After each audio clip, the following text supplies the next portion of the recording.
Hi girls and guys, it's Mr. Track here and we're on the right track. In today's video I want to explain why I believe Season 5 is probably the worst season we've had so far in Fortnite Battle Royale. Now I need to make something clear before we get into the video. I am not a Fortnite hate channel. There seems to be a lot of channels out there at the moment that just repetitively bash Fortnite. I play this game every single day and I still do enjoy it. However, there are a few concerns I have about Season 5 and it's exactly why I'm doing this video here. Before we continue, let me know down in the comment section which was your favourite season so far in Fortnite Battle Royale. My favourite season so far was definitely Season 3. I just feel like the game was in a really great place and there are additions that have been introduced to the game that I believe have been very helpful, but there have been a lot of things that have been introduced that I just don't agree with at all, and I don't understand why Epic Games has chose to do this. So let's start with some of the good stuff first. I really like the story that led up to Season 5 being introduced, the live event that we had with the Visitor and the Rocket, the new biomes. The ATKs are a great introduction to the game. The rifts, absolutely superb to get you into next situations real quick. And then the rift to go has been another great addition in my opinion. So why do I believe Season 5 is the worst season so far? Well, it was evident when Epic Games started to mess around with the very thing that I believe everyone believes made this game so popular: the building materials. Building materials is what makes Fortnite so unique. So why would you want to change this? Epic started to mess around, changing the floor drop rate from 30 to 20. Just little tweaks like this where you started to find that you had to really harvest if you really wanted to have some sort of materials.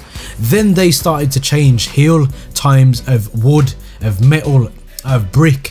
And for me, when they removed the 200 health points from wood and introduced the spray and pray meta also, it's where I started to see the game take a tilt towards a side that I wouldn't necessarily think is good. Now, one of the most prominent things that has happened in Season 5 that I think wasn't received as well as Epic Games believed it was going to be received is the spray and pray meta. This is something that I know has knocked quite a few people across the board. It's had me turn the game off several times now, just out of sheer frustration. They introduced the P90, which was really powerful when it first came out, and a lot of clickbait channels tend to say, oh, this weapon's OP, this weapon's OP, to get any type of views when it first comes out.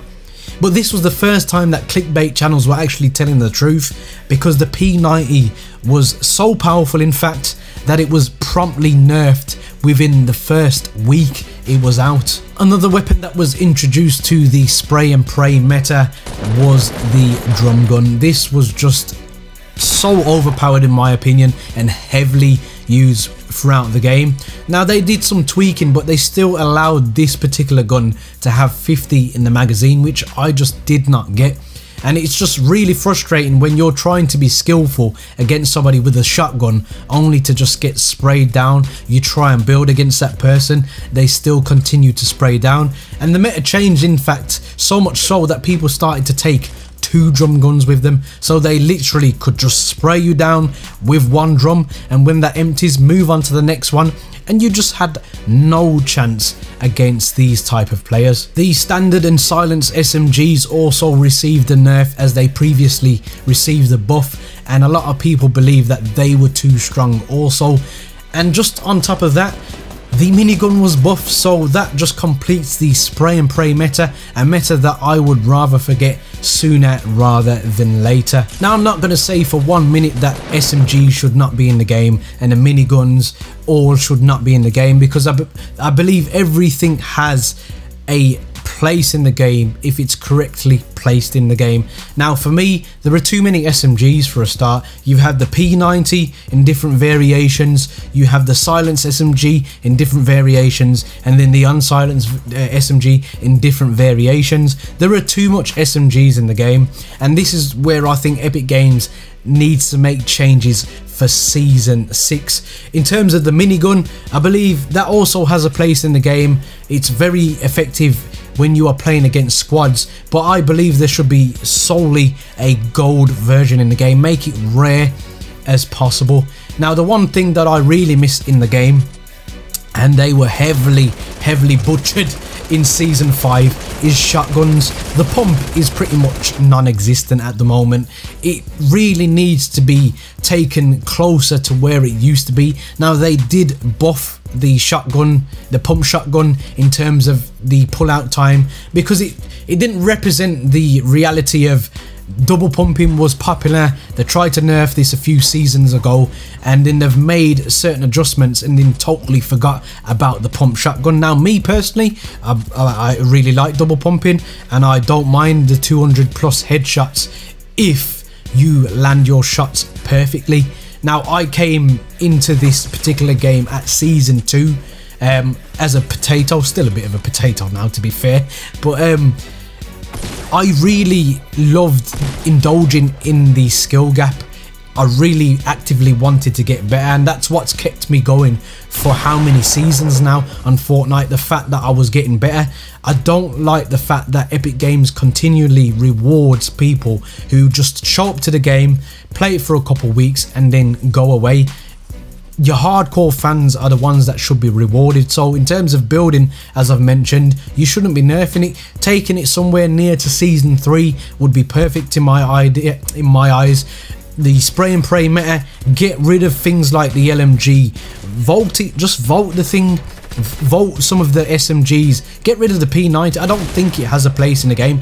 40 in the mag is not skillful. Stop compressing the skill gap. Talking of compressing the skill gap, one of the things that I don't like about the shotguns is the addition of the double barrel. I think it is overpowered. I genuinely believe that it's an overpowered weapon. Anybody could use that with no amount of skill if they're close enough.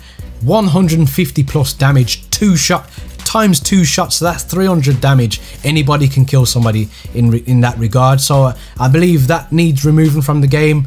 Although the grappler is fun, I also believe that that doesn't need to be in the game. If you need to get to higher ground, you need to learn to build, and this is what Epic Games should be promoting to people who play this game. Either invest and take the time and invest the time to get better, or don't play the game, because it's all good that 80 million people played in Season 5, but you won't replicate them numbers, in my opinion, in terms of longevity, because these are not people turning up to play the game because they enjoy the game. These are people that are finding out what the game's all about. Kind of panicking here, guys, in terms of trying to get these skis, and he's just spraying me down from higher ground, and I didn't really know how to approach the situation, but I finally tried to get up. But yeah, really bad considering I got 11 kills, and I think what I was trying to do here was just get the last kill and basically get a decent amount of kills, and that was more of my thought process. But back to the video, just so evident that Season 5 has been about compressing the skill gap and catering to players who don't want to invest time into the game. The Porter Fortress is the most recent addition in the game, which had me face palming. I hated the Porter Fort for a distinct reason. I did a video on it and told everybody why I hated it. It wasn't that bad of an addition in the end, because it was easy to overrun if you're a decent player, and I've never really had a problem outdoing people in Porter Forts. But the Porter Fortress just took it to the next level, and it wasn't necessary to add it into the game. I do not understand why they keep trying to butcher what they have made. Take the game close to what it was like in Season 3 with some of the additions from Season 5, and if you did that for Season 6, believe me, I think your game would have more people on it than it's ever had before, for the very fact people who have been loyal to this game, who are losing interest, would come straight back.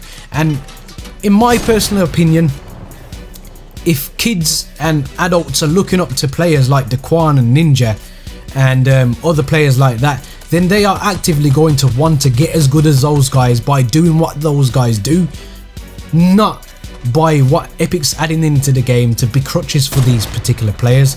Guys, let me know what you think down in the comment section. Do you believe that I'm right in saying that Season 5 was probably Fortnite's worst season so far? By no means I'm saying that the game is terrible, but it's not in the best state, I believe, from playing how many seasons I've played now. It could be a lot better. Excited to see what happens for Season 6. This Tesseract has been a great addition to the game, and I'm really looking forward to the season finale. But please, Epic Games, make Season 6 a great one. Guys, there are many buttons you could hit, but the like and subscribe button, I hope they took your fancy. And as always guys, don't forget to stay on the right track. Peace.